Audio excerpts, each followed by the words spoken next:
Amor e ódio. Quarta parte. O passado. E o filho lhe disse: Pai, pequei contra o céu e diante de ti, e já não sou digno de ser chamado teu filho. Jesus Cristo, parábola do filho pródigo. Lucas, capítulo 15, versículo 21. Capítulo 1. Em Florença, pelos alvores do século XVIII, vivia um fidalgo francês emigrado, cujos dotes de coração e prendas intelectuais o tornavam admirado por quantos do seu convívio privassem. Contava, então, pouco mais de 50 anos e carecia de bens de fortuna. Seu nome era Heitor de L'Esparce e seu título, Conde de Bayonne. Emigrado graças a antagonismos políticos, entrara em Florença acompanhado apenas dos próprios dons morais e intelectuais e de 2 filhos gêmeos, órfãos de mãe ao nascerem, Leon, o que teria os direitos de primogenitura, e Charles, que seria o segundo. Sua vida, no entanto, decorria serenamente entre as operosidades da mansão que possuía nos arredores da cidade e a ternura dos gêmeos, aos quais amava com especial carinho. Dentre estes, Leon destacava-se pela fulgurante inteligência que dele fizera, aos 25 anos, um artista emérito. Passava grande parte do tempo no convívio de eminentes artistas que então viviam na formosa cidade ou que a visitavam. A estudar artes pelas catedrais, museus e galerias, pelas bibliotecas públicas ou particulares, enriquecendo o próprio cabedal intelectual com o conselho deste ou daquele mestre impresso em suas obras. Era, pois, talentoso artista do pincel, constantemente requisitado pelas casas nobres a fim de retratar seus donos ou cuidar das decorações. E poeta, ele mesmo e latinista, declamava com brilhantismo Virgílio, Horácio e Ovídio, assim como o próprio Dante, tornando-se admirado por toda a sociedade culta e pelos artistas em geral. Profundo desgosto, entretanto, amargurava-lhe os dias. Era pobre, precisava, portanto, de lutar pela própria manutenção, impossibilitado de cursar academias a fim de melhor expandir os temas que lhe inflamavam a imaginação. Não obstante, oposta se apresentava a face moral da sua personalidade. Era devasso nos costumes, voluntarioso, inconsequente. Não media obstáculos para a satisfação das paixões que o inquietavam e tão depressa satisfazia uma como criava 100 a fim de se agitar. Charles, no entanto, mais sensato e bondoso, era quem auxiliava o pai nas lides agrícolas, exercendo ainda a nobre profissão de professor, pois lecionava a filhos de fidalgos e de burgueses ricos. Charles de L'Esparce nutria legítima afeição pelo irmão, com ele se desgostando, porém frequentemente, em virtude dos desacertos em que o via incorrer. Temendo por sua vida, à vista do gênero irrequieto de vida que levava, não raro o acompanhava à noite, seguindo despercebidamente por vielas e ruas mal afamadas, pronto a defendê-lo de quaisquer investidas dos rivais ou inimigos, pois Leon inimizava-se constantemente com os próprios comparsas. Muitas vezes o caráter conciliador de Charles evitava que o mano querido fosse assassinado ao dobrar de uma esquina ou se batesse em duelos desvantajosos, pois sabia o débil, esgrimindo mal, não possuindo o vigor físico dele próprio. Entretanto, a pérola dos Delespars, isto é, o jovem Charles, certa vez cometeu o infamante crime de morte, pelos motivos de sempre. Léon desaveio-se com um antigo companheiro de orgias, entrando ambos a se provocarem, desde então, em rivalidades repetidas. O antagonismo perpetuava-se, não obstante a intenção de terceiros que tentavam o apaziguamento. Apavorado, Charles Delespars previa um duelo ou traiçoeira estocada por desfecho desfavoráveis ao irmão. César, o adversário, era robusto e ágil, gabando-se de ser o melhor florete de toda a província. Certa noite, o inevitável definiu-se, para desespero do nobre filho do conde de Bayonne. E foi quando os dois jovens, Léon e Cesare, levando ao extremo a animosidade, marcaram o encontro para a manhã seguinte, ficando assentado que um ou outro deveria sucumbir no campo de honra. Ora, o lamentável incidente ocorrera alta noite, no interior de um albergue, onde bebiam e jogavam vários mancebos, acompanhado de pobres mulheres inescrupulosas. A custo, pudera o jovem professor, que como sempre acompanhara o irmão, retirar-se com o gêmeo, que se achava ébrio, deixando na taverna o espadachim. Torturava-o aflição pungente, suprema. Indubitavelmente, na manhã seguinte, Léon estaria estendido no campo de luta, banhado em sangue, morto. Pois que, além do mais, passando a noite insone, debilitado pelos alcoólicos, em que parcas condições se encontraria para medir-se com tal adversário. Cautelosamente, levou o gêmeo à casa, coadjuvado por outros jovens amigos de ambos. No velho portão de sua residência, despediram-se os amigos, que prometeram encontrá-los na manhã seguinte, a fim de testemunharem a cerimônia. Já no interior da casa, Charles despertou a antiga ama, que a ele e a Léon criara desde o berço com extremos maternais, e disse-lhe grave, impenetrável: Minha boa Marta, trago-te Léon em mau estado. Olha por ele, pois corre grande perigo. Vou sair novamente, e amanhã, suceda o que suceder, não digas a ninguém, Marta, a ninguém, nem mesmo a meu pai, que tornei a sair depois de trazer Léon. Aquecendo a boa mulher, o filho de Heitor saiu qual sombra sinistra, colado às paredes dos sombrios edifícios, embuçado em longo manto, o rosto acobertado por pequena máscara, ocultando-se aqui e além, entre pilastras ou sob escuras arcadas. Voltou às proximidades do albergue e espreitou cuidadosamente. Césare despedia-se dos cômpares, tão alcoolizados quanto ele mesmo. Descansaria algumas horas, para, gabava-se a risadas, dali a pouco trucidar o fidalgote de Lespars ao primeiro golpe a fundo, tal se tratasse de um pombo.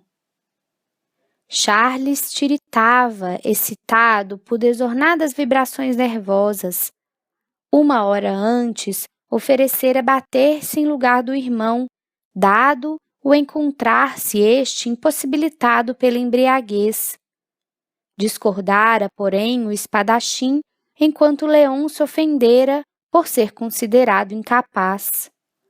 Que fazer, então, uma vez inconformado com a ideia de ver o irmão assassinado num combate desigual? O jovem florentino, entretanto, saía desacompanhado. Vinha cantarolando alegres canções, gargalhando imbecilmente, como é comum nos ébrios. Aproxima-se vacilante, e de súbito Charles cai como um raio sobre o desgraçado, fazendo-se de ladrão. e sem ensejar tempo para reação, falou-lhe a voz irreconhecível por um resto de cavalheirismo que no momento se apresentara em meio de sua infâmia. Defende-te, cão, se não queres morrer assassinado. A luta foi breve, porém violenta, sinistra, dentro das sombras de Florença adormecida. Em curtos instantes, um vulto tombava entre convulsões de dor, e outro, arrancando do peito do moribundo o punhal gotejante de precioso sangue, fugia desabaladamente do local maldito que a sombra de Caim contemplava. Pela manhã, o esgrimista não comparecera ao encontro. Uma testemunha correra ao seu domicílio voltando após com a notícia. O adversário fora assaltado durante a noite ao deixar o albergue, não podendo dominar o atacante por se encontrar ébrio. Gravemente ferido, exculpava-se por não cumprir a promessa de matar o jovem Delespars naquela manhã, o que muito o penalizava, mas prometia cumpri-la tão depressa quanto deixasse o leito, no que teria o máximo prazer. Mas assim não fora, porque dias depois morria sob cruciantes padecimentos, sem revelar o nome do assaltante, visto que não o reconhecera. Em Florença, tais acontecimentos eram frequentes, não logrando sensação, e o crime ficou impune, e o seu autor ignorado. Leitor, rogo-te que reconheças em nosso antigo amigo, o velho Marquês da Berville Saint-Pierre, a reencarnação do conde Heitor de Lespars, e em Gaston da Berville, seu dileto amigo Georges de Soissons, a reencarnação dos gêmeos Léon e Charles, respectivamente. Em certa manhã de primavera, Heitor e seus queridos gêmeos encontravam-se desfrutando os frescores matinais por entre os arvoredos da quinta, enquanto expandiam a alegria de que invariavelmente se sentiam envolvidos sempre que reunidos na doçura do lar. Marta, a boa e serviçal ama, seguia de perto seus senhores, zelosa dos queridos meninos. Em derredor, tudo era encanto peculiar às residências campestres. O gado, as mansas ovelhinhas, os galináceos e os pombos graciosos achegavam-se com desejosos de partilhar do convívio da família e eram admitidos pelos donos com benévolas e vivas expressões. Aqui e acolá, sob as bênçãos do astro-rei que iniciava a gloriosa marcha rumo do zênite, os pássaros já de retorno, atraídos por tanta alegria e tanta paz, saltitavam pelas frondes generosas, aliando os suaves gorjeios ao balido das ovelhas e ao cacarejar dos galináceos, assim completando o bucolismo do quadro. De súbito, o rodar de uma carruagem que se aproximava e o galopar dos respectivos cavalos desfizeram a harmonia do recreio da família. Pai e filhos se voltaram curiosos e compreenderam tratar-se de rica parelha de 6 lindos animais atrelados com efeito a um carro de luxo. É o Sr. Urbino! Exclamaram ao mesmo tempo, reconhecendo quem se aproximava dos portões. Realmente, era o Sr. Urbino de Vicenzio e seu filho Guido, que já desciam, e eram amavelmente recebidos pelos donos da casa. Urbino de Vicenzio era fidalgo riquíssimo, natural de Florença. Possuía seu palácio de residência, velho esplendor da Renascença, num dos mais nobres arrabaldes da lendária cidade dos Médicis, sendo respeitado e temido tanto pela rigidez do caráter como pela inatacável conduta no seio da família e da sociedade. E personagem poderosa e influente, via-se tratado com nímias deferências, conquanto nem por todos conseguisse ser devidamente estimado. Mais tarde, Urbino de Vicenzio reencarnou na França, e tu o conheceste, leitor, sob o nome de Flávio Henri de Lacordaire. No entanto, Guido de Vicenzio era um mancebo de 20 anos, esbelto, louro, delicado, assemelhando-se mais às estátuas formosas que enriqueciam Florença do que mesmo a um ser humano. Retraído e enigmático, suas atitudes pareceriam equívocas ao observador sagaz, não obstante a gentileza do trato e a distinção de perfeito gentil homem. Urbino e Heitor entretinham relações de boa amizade. Charles, no exercício da própria profissão, iniciava o jovem Guido nos conhecimentos do idioma francês, ao passo que Léon guiava-os nos segredos da literatura, do herdeiro de Vicenzio, fazendo culto e inspirado burilador do verso. Plena cordialidade, portanto, unia as duas nobres famílias, preocupando-se Urbino em proteger discretamente os amigos, reconhecendo modestos os seus recursos. Neste dia, pai e filho visitavam a pitoresca mansão de L'Espars a fim de reclamar os serviços de Léon e Charles para sua casa. Guido casava-se. A noiva, que acabava de chegar a Florença a fim de previamente se adaptar aos hábitos de Vicenzio e afeiçoar-se ao noivo, encontrava-se hospedada no próprio palácio Urbino e mostrara desejos de se familiarizar com o idioma francês e sua literatura, para que maiores fossem os vínculos que a unissem ao futuro marido. Jubilosos, vinham, portanto, contratar os serviços dos dois jovens mestres para essa hóspede que tão cara já lhes era ao coração. Ademais, conviria retocar a pintura do palácio para as festas dos esponsais, e para tão melindroso desempenho, só Léon mereceria a confiança dos seus donos. A visita, porém, trazia um terceiro fim: convidá-los para o baile em honra à recém-chegada. Então, seria ela apresentada à nobreza florentina e o noivado oficialmente anunciado. Seu nome, Adélia de Molino. Nascera em Mântua e lá vivera até então, encerrada, qual prisioneira, no castelo do seu berço. Contava 18 anos cheios de vivacidade e de ambições. Era formosa como as Madonas da Renascença, que o gênio Rafael imortalizou, e sonhadora e enigmática como a Esfinge.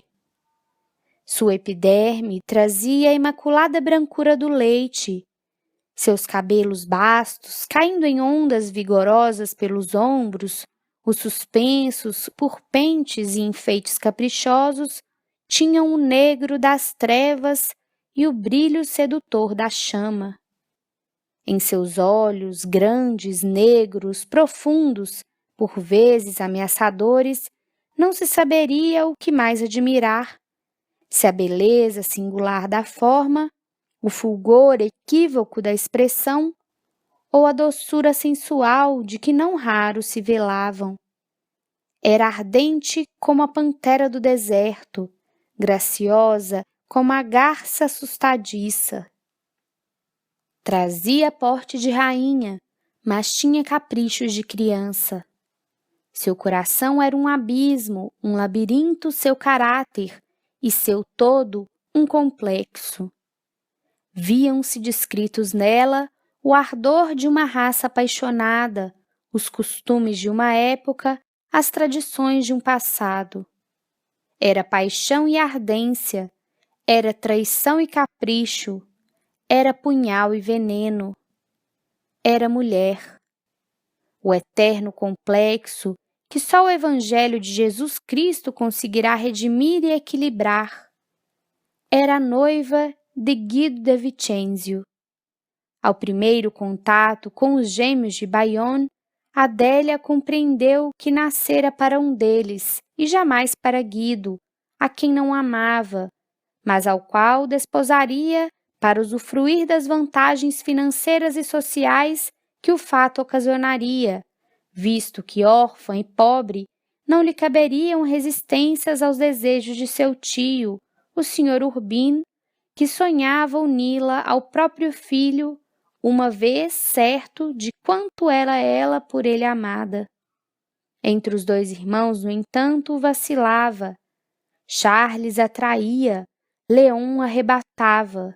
Aquele afetuoso, galante, qual o cavalheiro real dos seus romances preferidos, seduzia ainda com a cultura invulgar que lhe descobria. Mas este, possuindo a mais o caráter impetuoso do velho cavalheiro andante, dominava irresistivelmente. Dentre quantos jovens conhecera na noite do baile de apresentação, Léon e Charles foram indiscutivelmente os destacados por suas atenções. Nos dias subsequentes, porém, os sucessos se agravaram. Charles apaixonara-se pela discípula e sentia a impossibilidade de revelar o seu amor. Constrangido pela própria desventura, despercebia, entretanto, que Léon se abstinha dos excessos passados, recuperava-se para o lar e o trabalho, debruçado noites a fio sobre tratados de latinidade e lexicologia, ou entregue aos sublimes labores da pintura.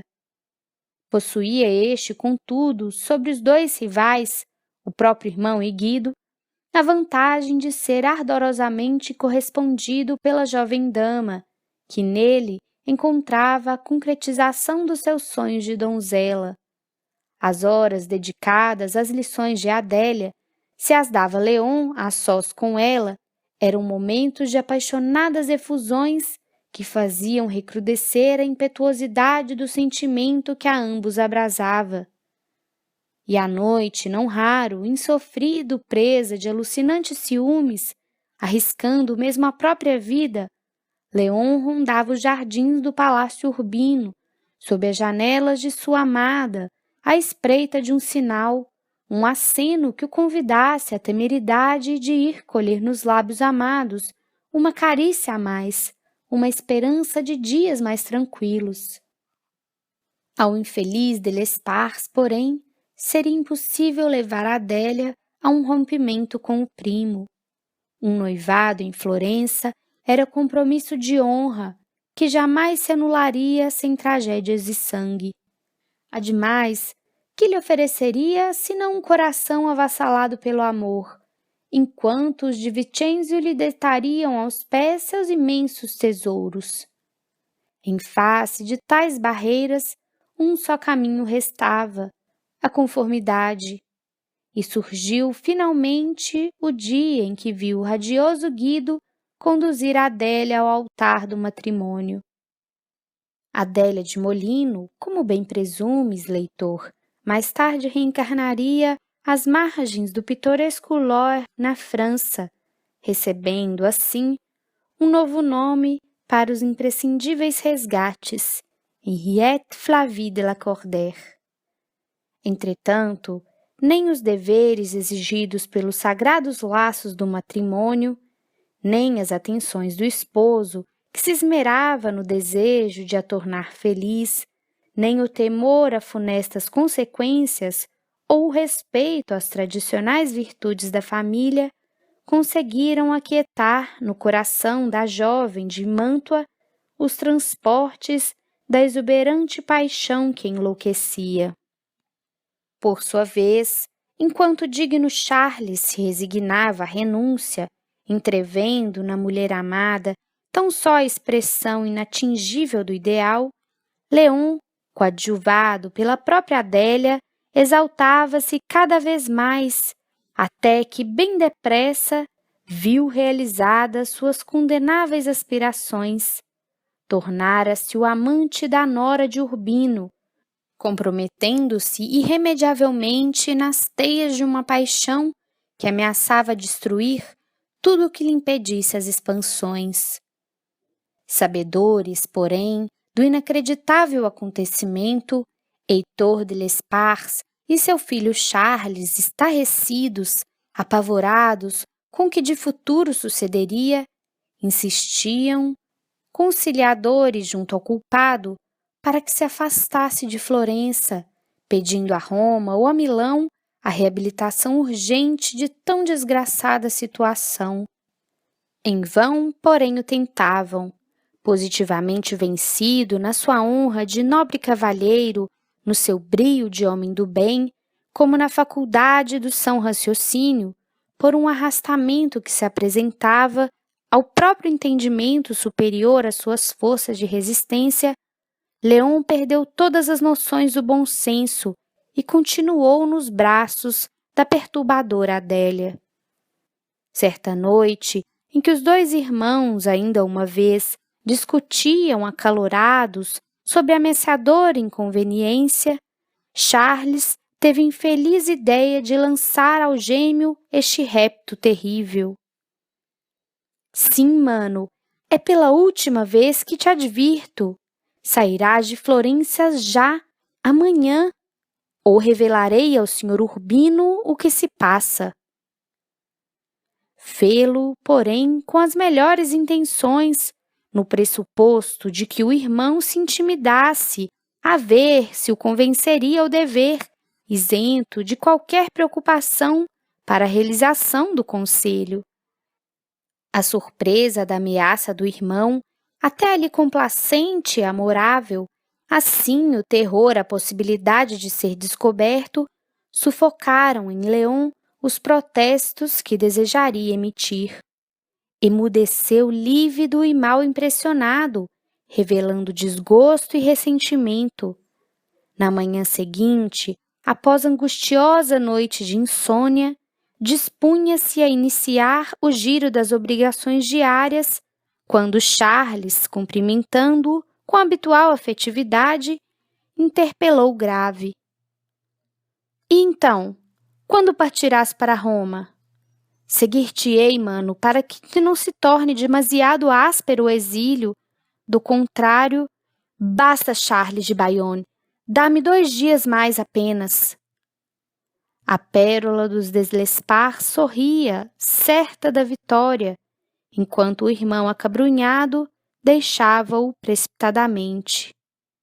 A essa altura, o espírito Gaston de Saint-Pierre, cujo envoltório corporal, como sabemos, jazia sob o grabato do cárcere, imerso em letargia, debateu-se em desesperos, negando passividade a instrutor, que sob suas faculdades atuava, obrigando-o a analisar e extrair o tenebroso passado dos arquivos conscienciais.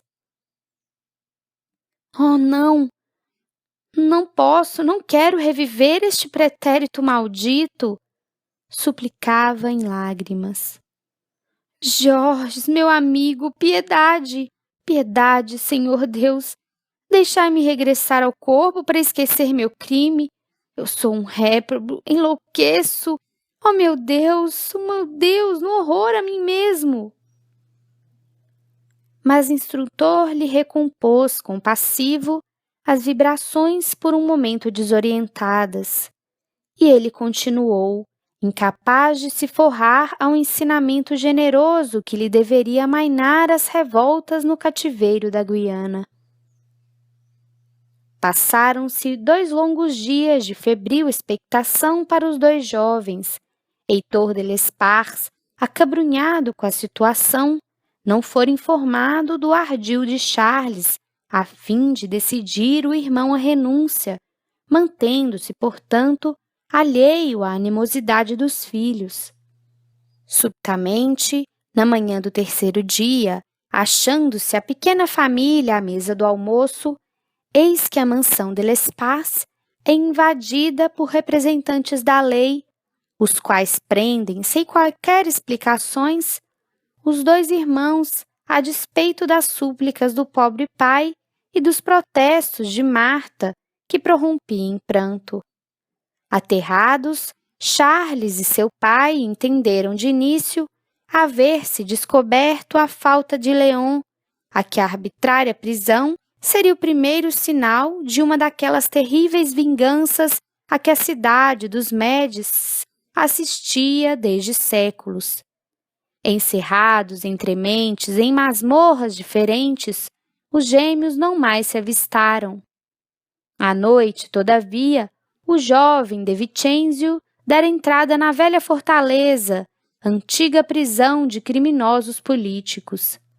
Servindo-se de atitude dúbia, apresentou uma ordem firmada pelo magistrado da municipalidade, no sentido de serem libertados os dois prisioneiros, já que não ficara comprovada a denúncia contra ambos recebida na véspera.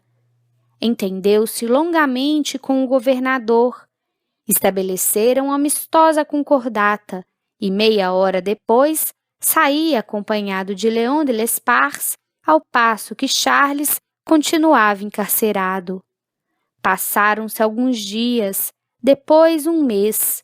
2 meses se escoaram e o jovem professor não era ouvido nem julgado, nem visitado por quem quer que fosse. Esqueciam-no, esqueciam-se frequentemente de muitos desgraçados no segredo das masmorras do século XVIII. Bastaria, para tanto, que alguém poderoso na região os odiasse, alugasse um cárcere secreto de cumplicidade com o governador do presídio, ou mesmo com um simples carcereiro, assim permitindo expansão ao próprio despeito. Entre mentes, Heitor e Urbino, que ansiosos aguardavam na mansão de L'Espars o regresso de Guido, certos de que se tratava de incidente passageiro, já plenamente esclarecido, verificando que Charles não o acompanhava juntamente com o irmão, sobressaltaram-se, perquirindo apreensivos o que ocorrera. Mas o jovem florentino, tomando pela primeira vez ascendência sobre o amigo, esclareceu jubiloso. Charles sairá amanhã. Irei buscá-lo pessoalmente. Apenas a necessidade da legalização de alguns assentamentos impediu-o acompanhar-nos neste momento. Que se passara, porém? Ao contrário do que supuseram Heitor e Charles, a falta de Léon não fora descoberta, e o Rubino tivera conhecimento da prisão de 2 mancebos pelo próprio filho, que, no entanto, silenciara quanto à falsa denúncia por ele mesmo expedida contra os 2 jovens. O caso, porém, fora que Léon, revoltado com a ameaça terrível do irmão e temendo a sua realização, sem forças propícias à renúncia que se impunha, preferindo antes perder a própria vida que o amor que lhe era tão caro, cego pelo despeito e alucinado pelo desespero, decidiu impossibilitar, de qualquer forma, a ação de Charles a respeito do caso.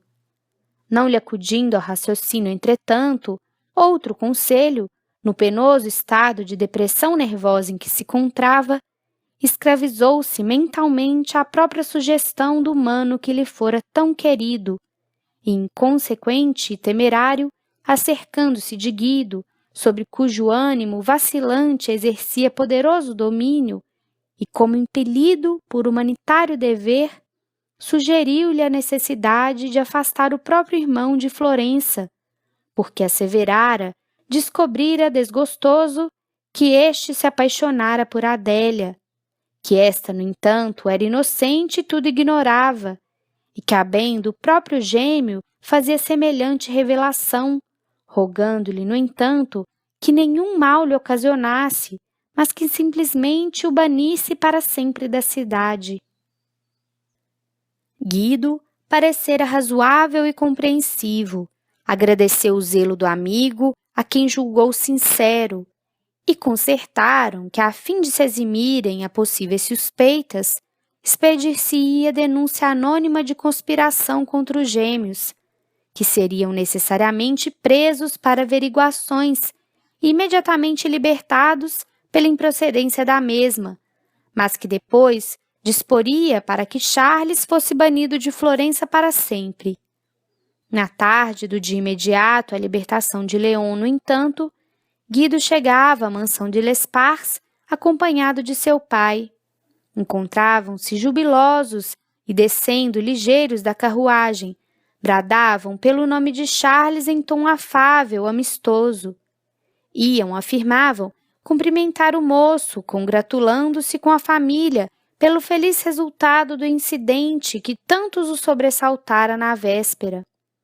Mas depararam o conde Heitor sucumbido, Leon confuso e Marta debulhada em pranto. É que Leon regressara da prisão, onde procurara informações do irmão, com a notícia de que este saíra pela manhã com o jovem De Vincenzo, que o fora buscar pessoalmente. No entanto, a tarde declinava e Charles não regressara ao lar. Inquieto, Heitor imaginara-o, entanto, no Palácio Urbino, rejubilando-se com seus salvadores. Mas eis que o De Vincenzo acabavam de chegar desacompanhados dele, pretendendo cumprimentá-lo. Afetando surpresa, o marido de Adélia declarou que efetivamente assistira à libertação do amigo, em cuja companhia deixara a fortaleza, mas que o moço de L'Esparce separara-se dele logo após, concertando ambos uma reunião íntima em sua própria residência. Em vista do exposto, passou-se a aguardar o regresso de Charles a todo momento, conquanto ominosos pressentimentos consternassem o coração do pobre pai. Entre mentes, Leon, de quem Guido parecia esquivar-se, excruciado pelos primeiros acicates do remorso, compreendia que seu discípulo fugiu à palavra empenhada, perpetrando contra seu gêmeo o contrário do que haviam acertado. Abordou, portanto, secretamente o jovem florentino, ao que este prazeroso respondeu: Esqueceste do exílio? Vi-lo partir sob escolta hoje mesmo para Verona. Oh, como será amorável viver em Verona quando se está apaixonado! Se voltar a Florença, morrerá. Oh, Guido! E partiu sem se despedir da família, sem bagagens? Por que te preocupares, amigos de L'Esparce, se não amas teu irmão?